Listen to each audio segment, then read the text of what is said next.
Bueno, hola, ¿cómo te va? Bueno, hoy vamos a tratar un tema, ahí los tenemos en espera a Rubén Cortina y a Sofía Escacerra para hablar de un tema que me parece que es el tema del momento, que es el arancelazo, el arancelazo de Trump. Esto ha sacudido al mundo, ha sacudido a los inversores del mundo, a las bolsas del mundo, a las importaciones del mundo, a los precios del petróleo, a los precios del Bitcoin, a los países, a los gobernantes, y ha abierto una guerra comercial con China, principalmente con China. Así que vamos a conversar, todo el programa vamos a conversar con Rubén Cortina y con Sofía, que ya están ahí.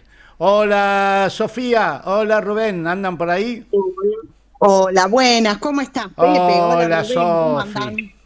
Hola, ¿Cómo Sofi, te va? hola Pepe, ¿cómo están? ¿Qué haces, negro? ¿Cómo te va? Bien, acá andamos. Sofía está en el Gran Buenos Argentina. Aires, Sofía en el Gran Buenos Aires y Rubén en Bruselas. ¿Dónde estás, Rubén? Sí, en Bruselas, sí. Todo el mundo, abarcamos. Acabo de terminar el día laboral, son las 9 de la noche. Claro, sí, las 9. Bueno, hola Sofi. Hola, yo por acá por el conurbano profundo. Por el Deep conurbano. Conurban. Andamos por Rafael Calzada hoy, así que Claro, ahí está. mirá vos, del conurbano a Bruselas, qué nivel. Un poquito menos de glamour, digamos. Bueno, como ahí estaba anticipando, vamos a analizar un poco lo que ha pasado, lo que está pasando. Esto no va a parar ni mañana ni pasado. Lo que está pasando de lo que ha desencadenado Trump con los aranceles, el arancelazo, le pusimos de título al programa de hoy. Y así que yo lo que quería empezar un poco para mostrar, Daniel, poneme las fotos de tanto de Sofía como de Rubén, para que estén como presentes. Y si podés, la número 1 también, si es que entra, para mostrar un poco, primero contar un poco, creo que la mayoría de la gente debe estar más o menos informada de lo que ha pasado, pero contar un poco de qué se trata esto. Es decir, el miércoles pasado o el jueves pasado, Trump hizo un anuncio rimbombante en la Casa Blanca con una cantidad de listas de todos los países a las que le puso aranceles. Prácticamente todos los países del mundo menos Rusia. ¿Y qué son los aranceles? Los aranceles es cobrarte por vender mercaderías dentro de tu país. Es decir, vos le cobrás al importador, al que importa a tu país. Es decir, le estás cobrando las exportaciones a todos los países del mundo. A los argentinos que quieren vender vino, le cobras un arancel, algo que se lo lleva el Estado norteamericano. A los japoneses que quieren vender autos Toyota en Estados Unidos, le cobras un arancel.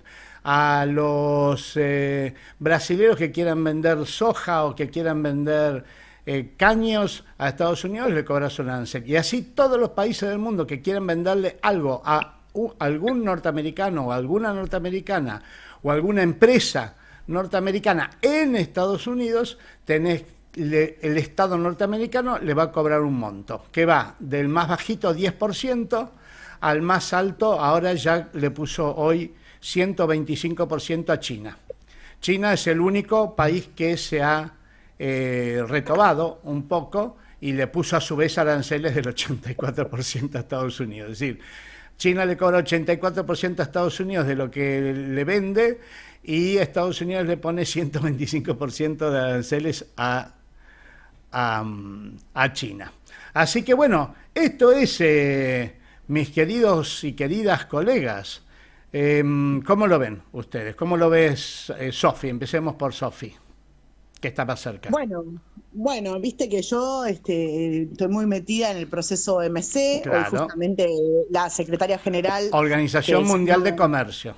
La Organización Mundial de Comercio, así es. Hoy la secretaria general emitió un comunicado muy preocupada por esto, porque China ya presentó lo que se le llama popularmente un caso, ¿no? Una que es denuncia. un caso. Bueno, China presenta una queja formal porque hay que empezar a decirlo. Lo primero que hay que decir es que lo que hizo Donald Trump es ilegal bajo las normas de comercio internacional, ¿no? O sea, está incumpliendo una normativa que se fijó en el año 1994. Que él Ahora mismo bien, puso, que Estados Unidos mismo puso. que Estados Unidos mismo puso. Entonces ahí viene la lectura, ¿no? ¿Cómo puede ser que un país que viene promoviendo estas instituciones y estas reglas durante décadas y décadas y décadas, de repente un día se levanta y dice, esto ya no me sirve más, voy a romper todo lo que hice? Bueno, es por algo que, dicho, digamos, muy simplemente, y esto es lo que vamos a, me parece, a discutir un poco, es porque Estados Unidos de alguna manera está diciendo, este modelo donde gana el más poderoso no me sirve más, este modelo liberal de comercio internacional no me sirve Que más, yo o por lo puse. menos no me sirve completamente porque hay otro líder, hay otro hegemón en esta economía, con lo cual este sistema de comercio que promoví durante décadas a mí ya no me sirve, ¿no?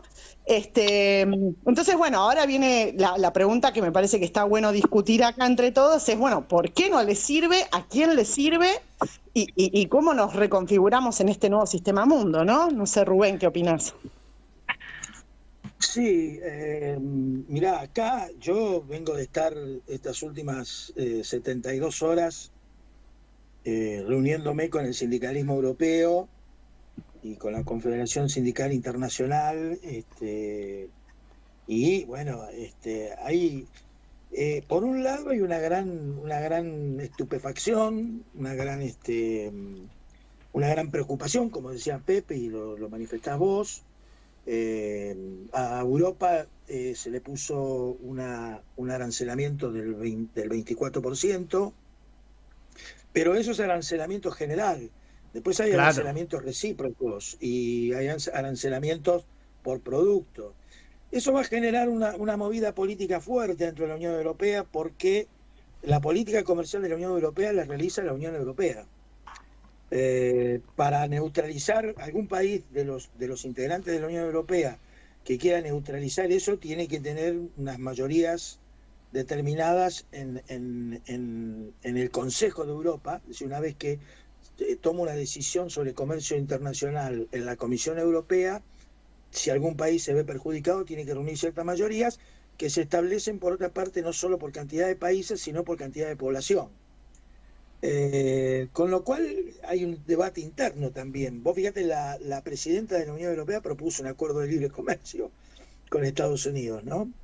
Y al mismo tiempo, también propuso acercarse a China, ¿viste, negro?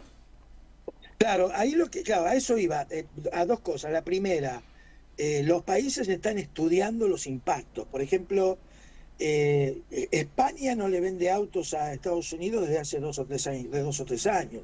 Los aranceles que le imponga a la industria automotor a España no le perjudican. O sea, hay que ver en cada país cuál es el efecto. De todas maneras, esto es una revolución en términos comerciales y económicos, y me parece, ¿no? Por lo que pude escuchar aquí en bastante gente, particularmente en el movimiento sindical, es que se abren oportunidades de, como decía vos, Pepe, ¿no? Esto volcarse hacia China, la posibilidad de concretar de una vez por todas el acuerdo Unión Europea-Mercosur, y algunos otros acuerdos que se pueden realizar o que puede Europa realizar con otros países. Ahora, me parece que esto es una parte de la película. Hay una película mucho más de fondo, que es la que hablamos nosotros siempre, que es el cambio de matriz económica de Occidente hacia el Oriente Asiático, y lo que nos dijeron varias veces desde la CEPAL, de que se venía una economía de bloques. Y Estados Unidos me parece que es absolutamente consciente de eso. De hecho, yo, Pepe, ¿te acordás que antes de viajar te dije o te mandé un mensaje que parecía, o yo había escuchado, de que todo esto se lanzaba, sí, para proteger la industria, para proteger el trabajo norteamericano, pero que se lanzaba con la idea de hacer negociaciones. De hecho, no sé si vieron ayer a la vocera de la Casa Blanca contar, no sé si hasta dónde será verdad, de que ya había cerca de 70, 80 países que habían llamado telefónicamente a Trump para ver de negociar algunos de estos aranceles, y que con mucho gusto la administración de Trump los iba a escuchar y se iba a sentar a negociar. Sí, a mí Así me que, parece que el fenómeno de fondo, el que está detrás de el arancel y que no metan mercancías de otros países o fabricadas en otros países adentro, tiene que ver más con cambiar el patrón del multilateralismo por el bilateralismo. Es decir, creo que lo que detectó Trump o detecta Estados Unidos, vamos a ver si funciona, si les funciona, es que hoy por hoy Estados Unidos pierde en espacios multilaterales, pero gana, por lo menos con la mayoría de los países, cuando negocia mano a mano bilateralmente y le puede imponer condiciones. Y yo me acordaba del Tratado Roca-Runciman de Argentina. ¿Qué fue el Tratado Roca-Runciman? Fue un tratado por el cual Inglaterra, que estaba en retroceso en ese momento como potencia mundial, le dice a Argentina: si me querés seguir vendiendo carne, me tenés que dar más cosas. Me parece que esa es la estructura. Estados Unidos huye del bilateralismo, por lo menos de todos los escenarios bilaterales, en donde pierde, y busca escenarios multilaterales, huye del multilateralismo, o por lo menos de todos los espacios multilaterales, y busca mano a mano con cada país para sacarle algo más. Sacarle, bueno, Argentina, ¿qué me das? Las minas de no sé cuánto, Ucrania, las tierras raras, y buscar cada uno. ¿Querés venderme cosas a mí? Perfecto, pero me tenés que dar algo más. Me parece... Bueno, de hecho, desde que China ingresa en la Organización Mundial del Comercio en el año 2004, creo que fue, que empezaron los problemas, ¿no? Y ahí Estados Unidos empezó a poner cada vez más piedras en el camino en el sistema multilateral. Y yo creo que el punto cúlmine fue en la Ministerial de Buenos Aires en el año 2017, cuando la delegación norteamericana directamente se paró y se fue. Sí, se retiraron del recinto y se fueron sin concluir la negociación. Se fueron como diciendo: de acá no podemos morder nada, esto no nos sirve. Si Sudáfrica va a tener el mismo poder de voto que nosotros, a mí esto no me interesa. Y se levantaron y se fueron. Y a partir de ahí empezaron un montón de piedras en el camino en el sistema multilateral, al punto tal que hoy día nos preguntamos desde muchas organizaciones de la sociedad civil y los sindicatos, si el camino correcto no es tratar de salvar a la OMC, que está en estado catatónico, ¿no? A la Organización Mundial de Comercio, que está en estado catatónico, cuando históricamente era una institución pro globalización, pro capitalismo, que ponía los movimientos sociales ponían mucha resistencia, ¿no? Había mucha protesta, y hoy día nos estamos preguntando si no habría que salvarla, ¿no? Porque en los espacios bilaterales, obviamente, siempre los países más débiles pierden mucho más. Así es, sí, lo que decía vos, Rubén, del tema de los bloques. Es decir, hoy en realidad en un espacio de mano a mano con Estados Unidos perdés. Tanto Argentina como cualquier país del mundo va a buscar bloque, multilateralismo. Sí, ayer estuve con el jefe de economistas de la CCI, con Daniel Kostner, creo que vos lo conocés, Sofía, sí, y vos también, Pepe.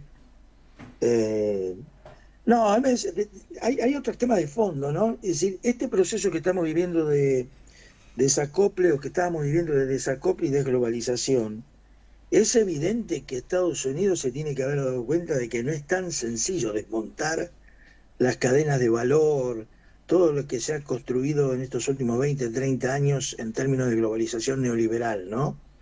Yo no sé hasta dónde Estados Unidos esto no es una aventura, y en qué va a terminar. Es evidente que los ámbitos multilaterales ya los viene bombardeando de antes. Estados Unidos cuando bombardea Europa, está bombardeando también la OTAN, claro. Está bombardeando toda una serie de ámbitos multilaterales desde antes, la Organización Mundial de la Salud, por ejemplo, ¿no? Claro. Así que es una cosa que está demasiado fresquita. Además, hay que ver qué negocian los países, hay que ver si realmente hay vocación de negociar por parte de Estados Unidos. Yo creo que la debe haber, pero igual no deja de ser una situación que conmueve a los mercados. Hay un efecto rebote en estas últimas 24 horas, no sé si ustedes se dieron cuenta. Muy moderado. Muy moderado, sí. Perdieron 20%, las bolsas de todo el mundo perdieron 20% y solamente subieron 2 o 3. El dólar está abajo de 60 hoy, abajo de 60. Eso hace que Vaca Muerta sea inviable. Claro, Las monedas, claro. las criptomonedas se derrumbaron. Sí. Claramente los inversores no apoyan Y esto. hay, Lo que llaman los y hay inversores me algunas, hace gracia, que y se hay llama. algunas hay algunas señales que están relacionadas incluso con Argentina, ¿no? Vieron que hay una situación compleja con el tema del acuerdo con el fondo, ¿no? Sí, Aparentemente hay aprobación técnica, todavía no hay aprobación política. Creo que mañana va a haber o pasado una reunión del board, que es el que decide, los directores, que es el board de directores, que es el que decide finalmente lo que le acercan los técnicos, serían del fondo, con los cuales negocian los ministerios de Economía nacionales, ¿no? Y me comentaban que Estados Unidos, fíjate vos este tema que hablamos del multilateralismo, Estados Unidos todavía no nombró a su director. no, no nombró. Todavía no nombró, no nombró, o sea que Estados Unidos igual tiene poder, porque tiene la mayor parte de la burocracia o la mayor parte de los técnicos, o una parte importante de los técnicos, obviamente juegan a favor de los intereses norteamericanos, pero te quiero decir que a tal punto llega, si el tipo Fondo Monetario, Banco Mundial, todo eso no juega para este hombre, para Trump, ¿no?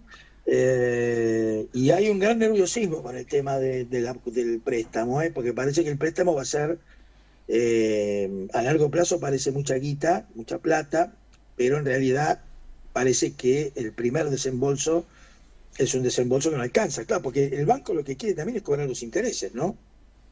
Sí, Y claro. yo creo que Argentina lo que está tratando de que el banco patee los intereses para más adelante, El ¿no? tema del éxito de Pero, esta política o no de Trump creo que depende. A ver, estamos ante una guerra comercial. sí, No es la primera sí, guerra comercial. La primera guerra comercial la lanzó el propio Trump cuando en su primer mandato fue solamente contra China. Y la segunda guerra comercial la lanza Biden también contra China y contra Rusia. Es decir, no es la primera guerra comercial, es la tercera en realidad en los últimos 10 años. Solo que esta es una guerra comercial contra todos los países del mundo menos Rusia. Eh, como toda guerra, no se sabe el resultado. Es decir, ¿tendrá éxito? ¿No tendrá éxito? Y eso la historia ha demostrado un millón de veces que a veces Napoleón pensaba que podía invadir Rusia y no pudo. Y bueno, cambió toda la historia de Francia. A veces ganas, a veces perdés. Lo que está claro es que el establishment actual de Estados Unidos, quienes gobiernan hoy Estados Unidos, piensan que continuar con las reglas multilaterales que impuso la propia Estados Unidos después de la Segunda Guerra Mundial ya no es beneficioso para Estados Unidos porque va a perder su preeminencia. Y bueno, y habrá que ver si esto va. Nosotros lo vamos a monitorear desde acá del programa, Rubén, Sofía, lo vamos a monitorear a sí, ver cómo claro, va esta sí, guerra claro, y a dónde termina esta guerra, ¿no? Se habla que sí, si querés claro, fabricar un iPhone en Estados Unidos, va a costar, hoy cuesta $1.000, va a costar $3.000. sí, Es decir, va a haber una sí, inflación del 200%. Sí, yo creo sí. que hay Sí, muchos porque videos. le cargas casi un 54% de arancel al iPhone y se te va al diablo, claro. Claro.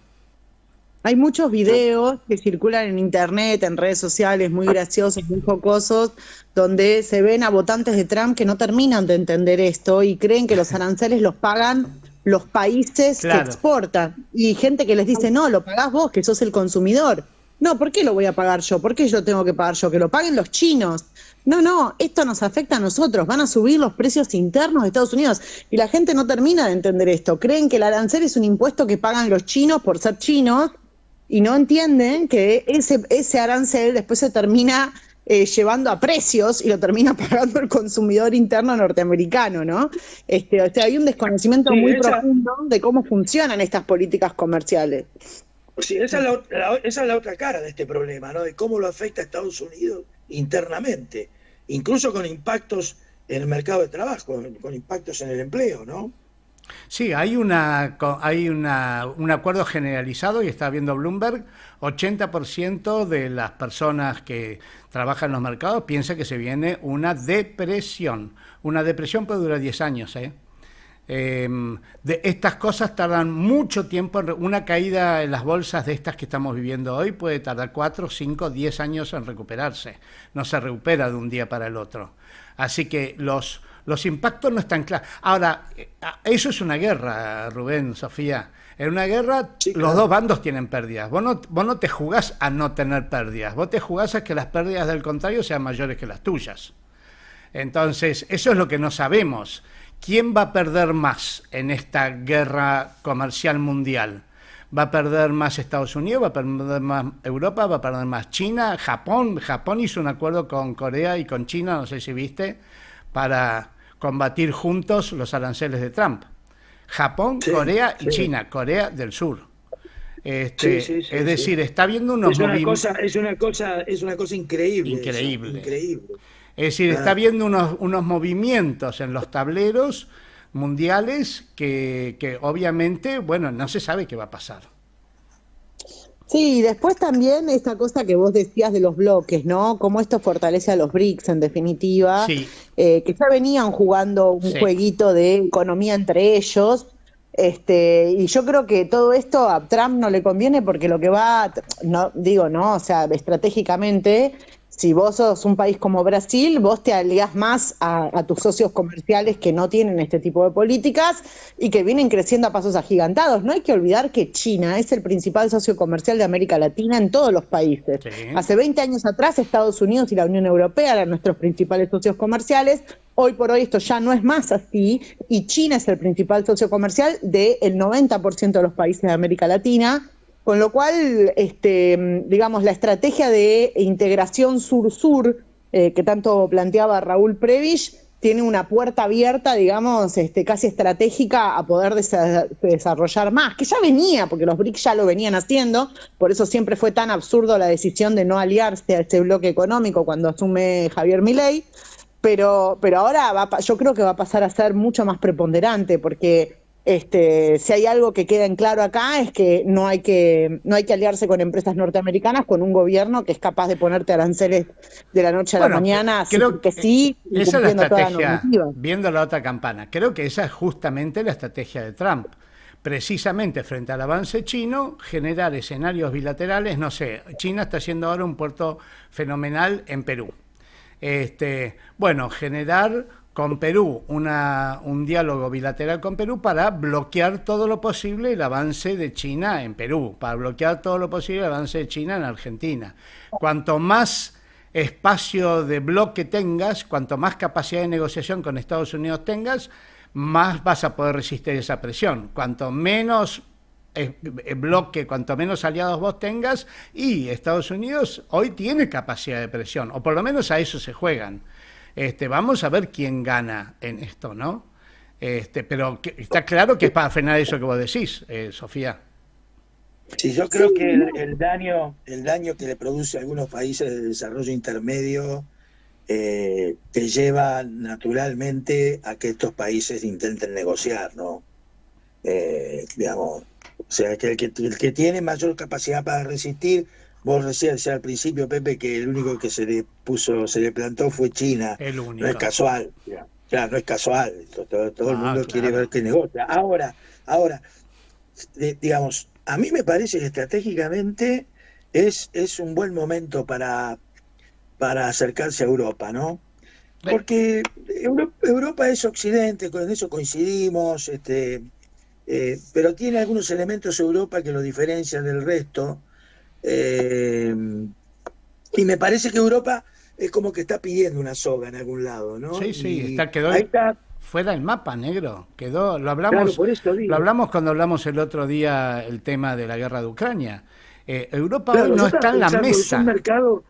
Nosotros tenemos que pensar que es un mercado de 500 y pico de millones de habitantes. Que quedó sola. Claro, entonces es yo creo increíble. Que, como vos decías, ¿viste? Se vuelcan a China, bueno, macanudo, se vuelcan a China, perfecto. Pero nosotros es una buena oportunidad. Lo que pasa es que, claro, Argentina, bueno, sí, Argentina también, pero América Latina está fragmentada. Totalmente fragmentada. Y Argentina con un país afuera, con un pie afuera del Mercosur. Claro, ¿viste? Es una cosa que vamos a contramano. Y el Mercosur es Argentina-Brasil, no hay Mercosur sin la alianza No, Argentina-Brasil. no hay.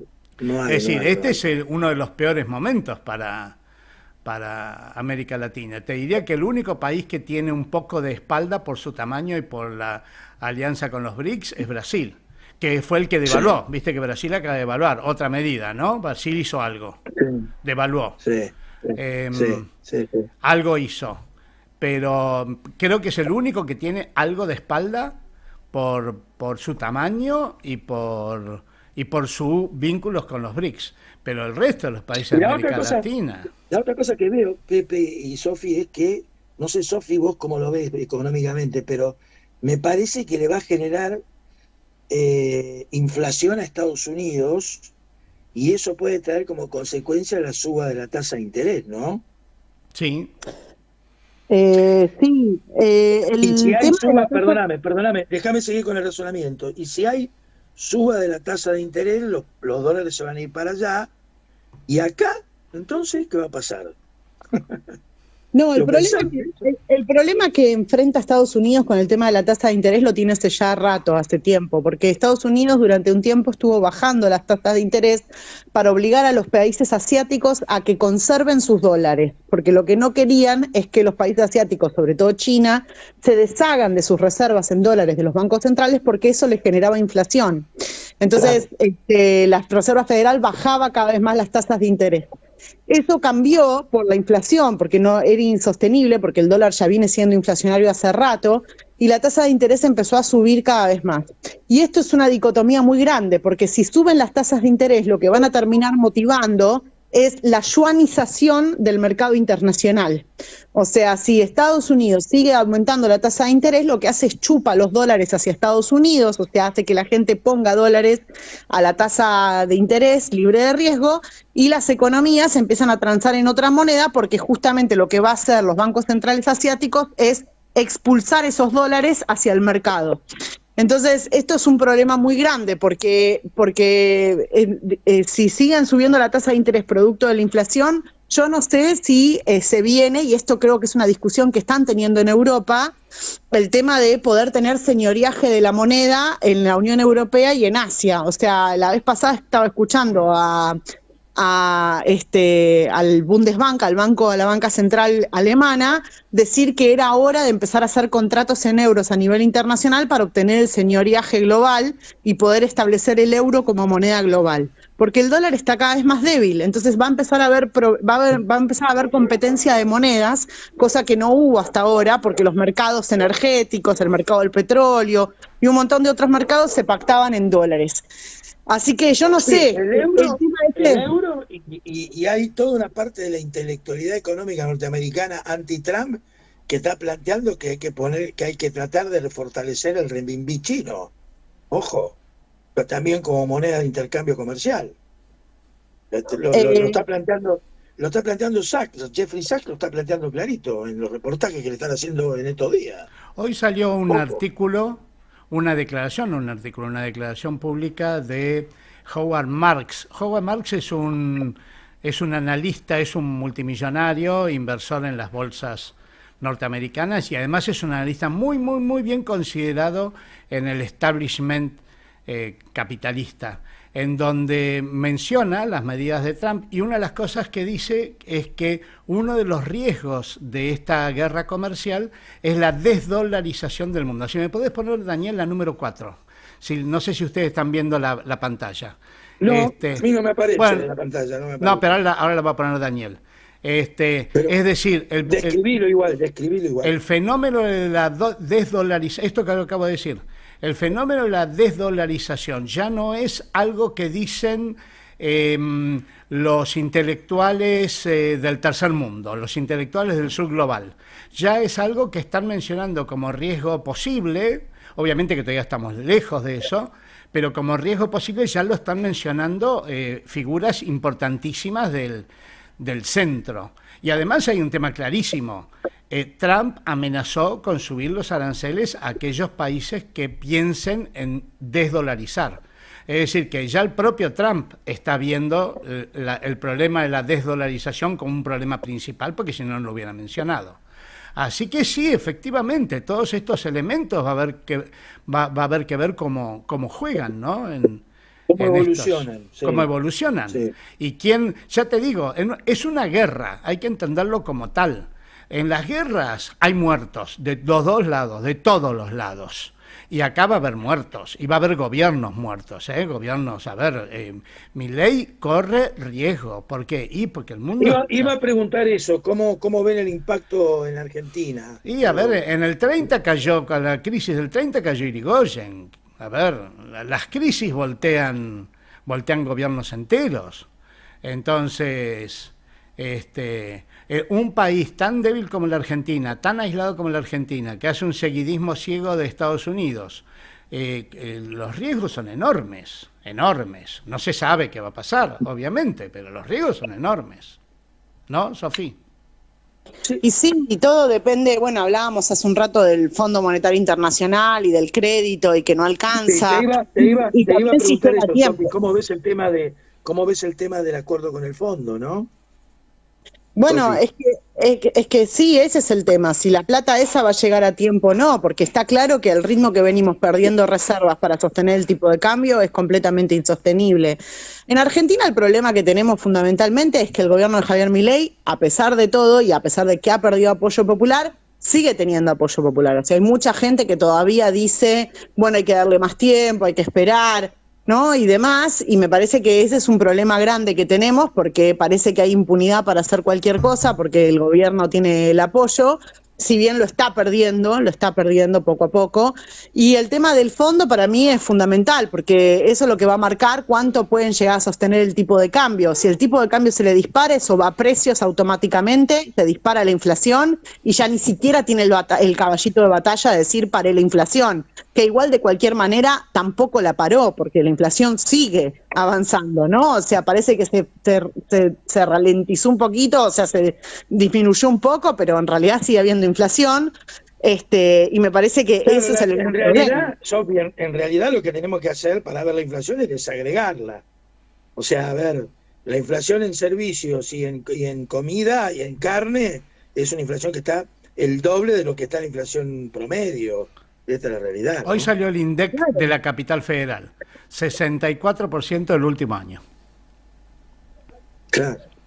Por eso, o sea, bajamos, ¿no? Ya no es más la inflación que teníamos hace 2 años atrás, pero igual sigue estando altísima, 64% sigue siendo una inflación muy alta, o sea, no es que Sí, claro. ha bajado considerablemente. Y si el tipo de cambio se dispara, eso va a precios, pero al toque, sobre todo en Argentina, que tiene historia devaluatoria y historia inflacionaria, se traduce a precios en 2 minutos. Entonces, No, y aparte es lo que pide el fondo. A ver, no Es va a lo que haber pide el plata si no hay un plan consistente de estabilizar la moneda. Los tipos hablan de dólar flotante con un techo y un piso. O sea, va a haber devaluación de una manera o de otra.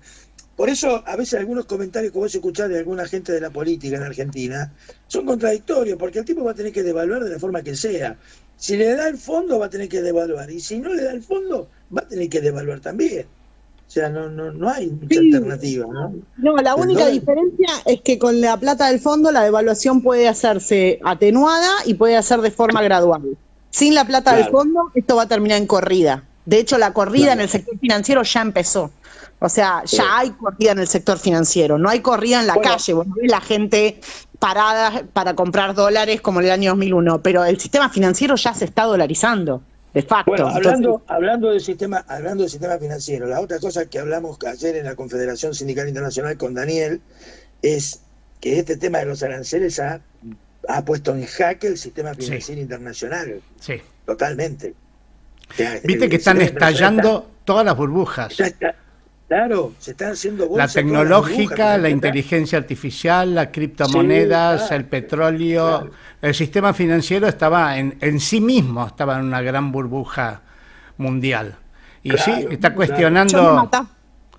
Yo me mataba de risa el otro día porque cuando Trump anuncia los aranceles y empiezan a caer, viste, en el lunes negro empiezan a caer las bolsas, una persona que sigo en Twitter que es como referente en el tema de Bitcoin en Argentina, Santiago Siri, ponía algo así como, por esto hay que moverse al Bitcoin. El Bitcoin sigue estable a pesar de todo porque no le importa la guerra entre China y Estados Unidos. Y a las pocas horas el precio cayó estrepitosamente. Yo tenía ganas de decirle, flaco, no, o sea, la economía real importa, no importa lo que pase, porque lo que vos estás viviendo es una burbuja y cuando vienen las crisis, cuando las burbujas explotan. Y la idea misma de una moneda privada, eso también es muy impresionante. Es una moneda privada, yo iba a decir eso, Pepe, es plata privada que no está asentada en ningún bien real.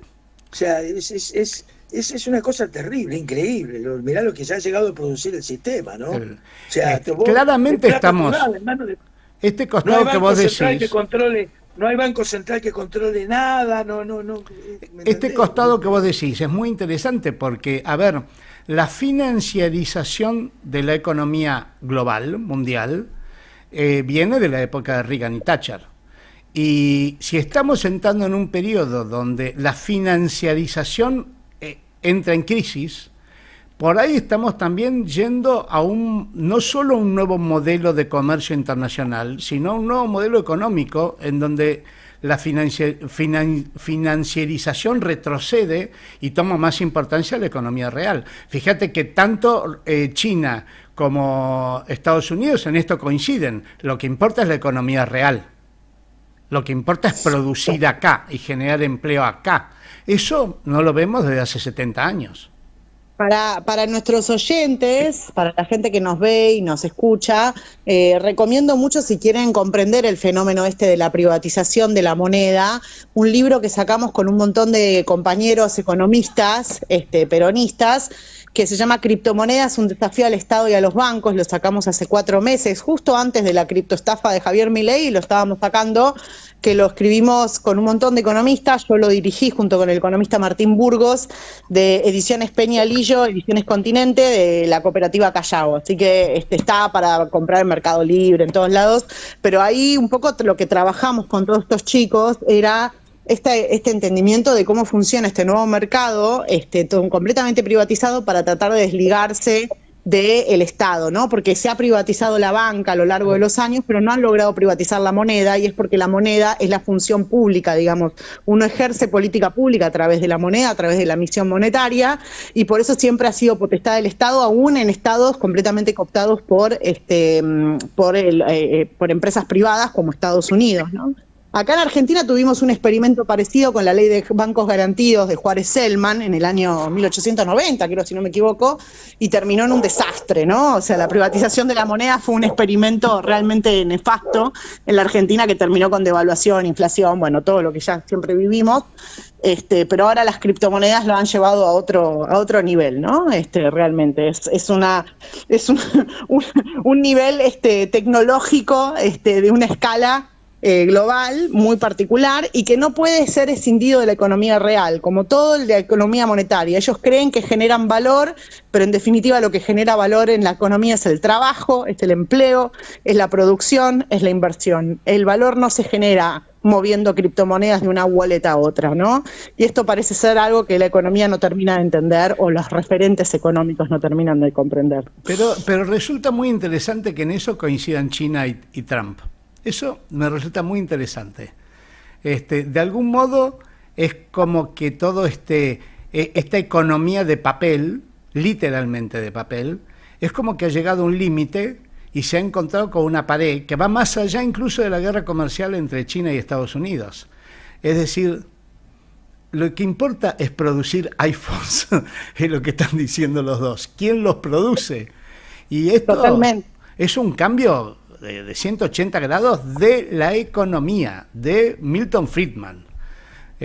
Así que, qué sé yo, estamos en un momento, me parece, impresionante de cambio, ¿no? Y una cosa que a mí me gusta recalcar, que es, no hay que olvidarse que el gran cambio de este momento es que uno de los actores es del tercer mundo. que no estaba hace 20 años, no estaba en la mesa. En la mesa hace 20 años estaba Rusia, estaba Europa, estaba Japón, estaba Estados Unidos. No estaban los países del tercer mundo. Y ahora empiezan a estar los países del tercer mundo. Este cambio no se ve hace 5 siglos. Por eso me parece que hay algo de irreversible en esto. Porque cuando vos ves geopolítica y cuando pintás los países que hoy están jugando, vos lo que ves es que hay mucho sur. Y eso no estaba tercer mundo es una mala palabra casi, que significa pobreza.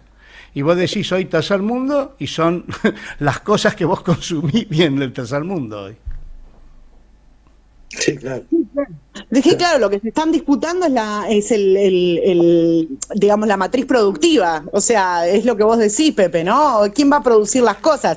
El Make America Great Again, en definitiva, era un eslogan para lograr que se repatrien las industrias a Estados Unidos. Volver a ser un país industrial. Volver al Por eso Fordismo. la política industrial pasa a ser un tema de agenda casi fundamental, ¿no? ¿Qué política industrial vas a tener en este mundo? Volver al Fordismo. Lo que está diciendo Trump es volver al Fordismo. Volver a fabricar autos acá. Lo dice literalmente. Y esto es muy impresionante porque ellos vienen hace 70 años, desde Reagan a la fecha, desde Milton Friedman a la fecha, que vienen diciendo no, dejemos todo eso a la industria, eso que lo hagan los negritos del sur, que para eso son pobres. Nosotros no tenemos que dar las finanzas. Uno de los problemas que tiene, Rubén, el plan de Trump, es que no tienen ingenieros en Estados Unidos. No. Tienen economistas financieros. La cantidad de ingenieros que produce China triplica la cantidad de ingenieros que produce Estados Unidos. Eso también nos pasó a nosotros cuando acá hubo un giro hacia la industria. Hacía años que se habían desmontado las escuelas técnicas y por lo tanto tenías pocos técnicos industriales. Es decir, no es que vos decís vuelvan y fabriquen acá. Vos volvés a Estados Unidos y no tenés personal que pueda trabajar en esas fábricas, porque te lleva 8 años, 10 años hacer eso. Entonces, eso también es un problema. Pero bueno, más allá de eso, es el camino que eligió Estados Unidos, las finanzas. Las finanzas. Así es. Y está en crisis eso. Así que es muy interesante lo que está pasando. No sabemos lo que... A ver, está claro que lo que está haciendo Trump es conciencia del establishment que si seguían como iban, Estados Unidos caía. ¿Por qué? Y porque Estados Unidos venía cayendo, a todas luces. A todas luces. Esto es un intento de no seguir cayendo o de atenuar la caída o de quedarse con algo. Sería algo así. Si va a funcionar... Me parece que hay una cosa que siempre hablamos, que es la idea de le guste o no le guste a los intelectuales la cuestión del multilateralismo y todo eso. Estados Unidos lo que está diciendo es, bueno, en este mundo que cambia, yo voy a seguir jugando un rol, sí. voy a seguir sentado a la mesa, si es posible voy a estar en una de las cabeceras, pero lo que no tiene ya dudas es que vamos a una realidad multicéntrica en donde para decidir cosas importantes va a tener que sentar otros comensales a la mesa. Sí. Me parece que es eso, ¿no? Sí, lo dijo, ¿cómo se llama el secretario de Estado de Estados Unidos? Rubio. Sí, Rubio dijo, lo dijo claramente. Sí, vivimos en un mundo multipolar, ya no es más un mundo unipolar donde Estados Unidos maneja todo. Lo dijo el número 2. Claro, lo dijo el número, el secretario de Estado de Estados Unidos, Trump. Sí, de Trump. Es decir, es clarísima la situación. Es decir, más allá de los éxitos que pueda o no tener, lo que parece bastante claro es que el cambio ya sucedió. Es decir, vos no decís Make America Great Again, no decís again otra vez si es que no sucedió. Vos querés volver al pasado. ¿Por qué? Y porque el presente ya no sos grande. En el presente no sos grande. Quiere decir que hay Sí. Vos tenés dos o tres datos, digamos, como corolario un poco, ¿no? La continuidad de la caída y de la hegemonía de Occidente, particularmente de Estados Unidos, la comprensión del fenómeno por parte de Estados Unidos y su élite política, y qué estrategia realiza. Exacto. A ver, el intento de acuerdo con Putin, que parece que se había empezado a pudrir el acuerdo, ¿no? porque le pegó un reto a Putin, Trump, por el tema del alto el fuego. Pero bueno, pero tampoco va a salir ahora Estados Unidos a defender a Ucrania y nada por el estilo. Así que eso, teóricamente, lo que están diciendo algunos tipos es que la guerra se termina, porque el mismo Zelensky está prestado por Europa. Es eso. Entonces me parece que ahí juega algo que dijiste vos, Pepe, que hay una estrategia de Estados Unidos. La pregunta es si esta cuestión del arancelamiento no forma parte de esa estrategia. Y no, claramente. Y no un intento como de último momento por tratar de volver a 30, 40 años atrás. Sino, dice, bueno, si no, lo de Marco Rubio, esa confesión de parte, relevo de prueba. A ver, claro. Es como que la élite lo entiende y deciden tomar medidas para no caer del todo, digamos, no sé, para definirlo, ¿no? A mí me parece que hay algo de eso.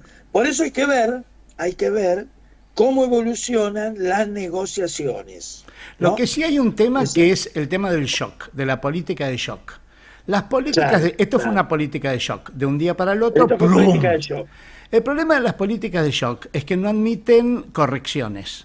Si te equivocaste en algo, ya lo largaste, ya lo tiraste. Si vos ya tiraste la bomba atómica, una vez que tiraste la bomba atómica, y bueno, habría que haber inventado un cobertor para no tener radiación, ya es tarde.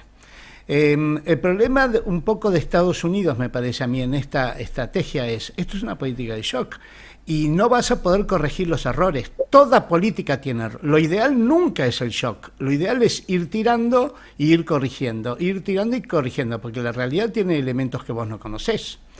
Eso es algo que le va a jugar en contra a Trump. El otro tema es, Trump dura 4 años. Vos para emprender un cambio central del sistema económico necesitas muchos años. Reagan estuvo 2 mandatos y Bush otros 2. Vos estuviste 16 años, más Thatcher que estuvo como 14. Es decir, vos necesitas una década para cambiar un modelo. Y acá corre el riesgo Estados Unidos de que todo esto dura 4 años y después se invierte de nuevo. Así es. Eso es dramático. Así que estamos frente a una situación bastante compleja y al mismo tiempo desafiante, ¿no? Sí. Yo creo que si se aprovechara políticamente esto en el sur, acá particularmente en la América Latina y en el cono sur de América Latina, sería interesante. Pero tenemos el problema del gobierno argentino, ¿no? Que está además, no sé cómo estará yendo la movilización de hoy, parece que va a ser gigantesca, ¿no? Y yo estoy a 2 cuadras. Y aparentemente el acatamiento... Yo estoy a 2 cuadras, Sofi está a 20 kilómetros y vos estás a 5.000 kilómetros. Sí, voy a tener que ir yo entonces. Vas a tener que ir vos, claro, claro. Pero me mandaron algunos videos y vi que hay muchísima gente, ¿no? Muchísima gente. Espero que no haya violencia, espero que no haya locura. Y bueno, y ver el tema del acatamiento mañana. Ahí, si bien no adhiere la UTA también tiene una interna bastante grave, con lo cual va a haber algunas líneas que responden al moyanismo que van a parar igual, ¿no? Pero igual, van a parar los trenes, van a parar los aviones, van a parar, qué sé yo, va a ser, no sé ustedes qué visión tienen, pero creo que va a ser bastante un minuto más, ¿no? Cada uno, Sofi 1 minuto, Rubén 1 minuto y después cierro yo para despedirme y ya estamos terminando el programa, ¿sí? Sofi. Dale. Vale. No, yo lo que quería decir es que me da mucha pena el momento histórico que vive Argentina, porque en un momento de oportunidad, porque viste a río revuelto, ganancia de pescador, las crisis siempre son momentos de oportunidad, más allá de también de padecimiento.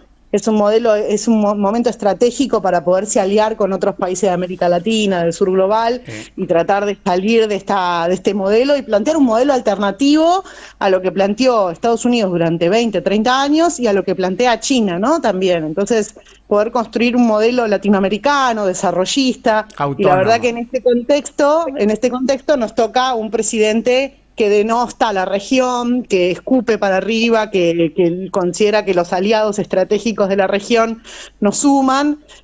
Así que bueno, una pena para Argentina y ojalá que los demás países latinoamericanos sepan aprovechar la oportunidad. Hoy justo vi una foto de Lula con Claudia Sheinbaum en una reunión, así que bueno, ojalá que los demás países puedan aprovechar la oportunidad para construir soberanía, que es lo que necesita la región, para poder avanzar un modelo multipolar de bloques con un bloque latinoamericano fuerte. Rubencito. Sí, sí, bueno, lo mismo opino igual que Sofía. Hablando de Claudia Sheinbaum, es bastante pragmática y tiene que serlo porque está linda geográficamente con Estados Unidos, así que tiene que serlo. Yo creo que Trump, que no es tonto tampoco, va a tener en cuenta su vinculación con Canadá y con México, ¿no? Pero es cierto, sí, es una lástima que no podamos avanzar en una estrategia de autonomía de la región. Yo creo que la región autónoma podría tener un rol en el mercado mundial y en la economía mundial, en el comercio mundial, mucho mejor del que tiene. Ayer lo escuchaba Daniel en un reportaje que le hacían y decía claramente que ni Brasil ni Argentina solos pueden salir de sus crisis. Digamos, con problemas graves de pobreza extrema no resueltos, no hay posibilidades tampoco de salir de las crisis económicas. Ahora, si vos te unís, si vos generás un bloque fuerte, bueno, vas a tener muchas más oportunidades que las que tenés individualmente.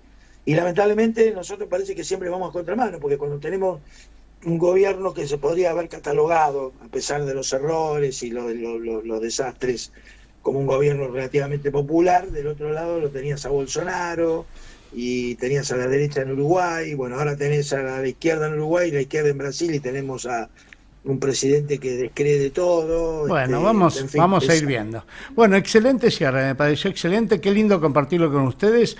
Lo vamos a seguir monitoreando. Quizás el miércoles que viene volvemos a dedicar un programa para monitorear a ver lo que pasó en esta última semana también, ¿no? Así que los saludo, tenemos que cerrar. Bueno. Rubén, Sofía, qué lindo. Sigamos viendo esto, ¿sí? Un abrazo grande. Perfecto. Un abrazo grande. Chau, Sofía. Chau. Y nosotros nos vemos el miércoles que viene para seguir viendo esto que está pasando. Hasta miércoles.